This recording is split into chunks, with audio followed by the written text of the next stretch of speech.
बहुत समय पहले की बात है। एक बार एक बौद्ध भिक्षुक गंगा किनारे स्थित एक गांव में अपने शिष्यों के साथ स्नान कर रहे थे। तभी एक राहगीर आया और उसने पूछा, महाराज, इस गांव में कैसे लोग रहते हैं? दरअसल मैं अपने मौजूदा निवास स्थान से कहीं और जाना चाहता हूँ। बौद्ध भिक्षुक बोले, जहाँ तुम अभी रहते हो वहाँ किस प्रकार के लोग रहते हैं? मत पूछिए महाराज, वहाँ तो एक से बढ़कर एक कपटी, दुष्ट और बुरे लोग बसे हुए हैं। राहगीर बोला। यह सुनकर बौद्ध भिक्षुक बोले, इस गांव में भी तुम्हें बिल्कुल उसी तरह के लोग मिलेंगे। यहाँ भी कपटी, दुष्ट और बुरे लोग रहते हैं। यह सुनकर राहगीर आगे बढ़ गया। कुछ समय बाद एक दूसरा राहगीर वहाँ से गुजरा। उसने भी बौद्ध भिक्षुक से वही प्रश्न पूछा, मुझे किसी नई जगह में रहना है, क्या आप बता सकते हैं कि इस गांव में कैसे लोग रहते हैं? बौद्ध भिक्षु ने पूछा, वहाँ जहाँ तुम रहते हो वहाँ किस प्रकार के लोग रहते हैं? बौद्ध भिक्षुक ने इस राहगीर से भी वही प्रश्न पूछा। जी, वहाँ तो बड़े सभ्य, सुलझे और अच्छे लोग रहते हैं।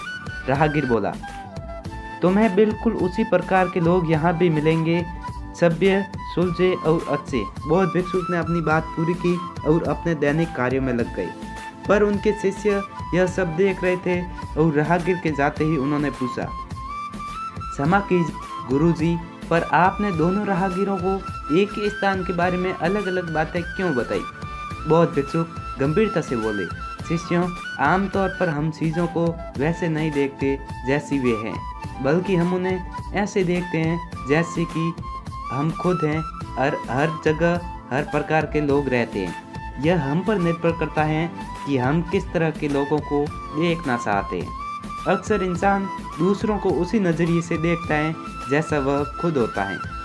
उस पहले राहगीर को सभी गांववासी कपटी, दुष्ट और बुरे लोग लग रहे थे, क्योंकि वह खुद अंदर से कपटी, दुष्ट और बुरी सोच वाला इंसान था। जबकि उस दूसरे राहगीर को लोग सभ्य, सुलझे और अच्छे विचारों वाला लगे, क्योंकि वह खुद सभ्य, सुलझे और अच्छे विचारों वाला था। बौद्ध भिक्षुक थोड़े और गंभीर होकर बोले, मेरी एक बात हमेशा याद रखना, हमें हमारे आसपास की चीज़ें वैसी ही दिखती हैं जैसी हम देखते हैं। तो हमें बाहरी चीज़ों को नहीं बल्कि खुद के नज़रिए को बदलने की ज़रूरत है। शिष्य उनकी बात समझ चुके थे और आगे से उन्होंने जीवन में सिर्फ अच्छाइयों पर ही ध्यान केंद्रित करने का निश्चय किया।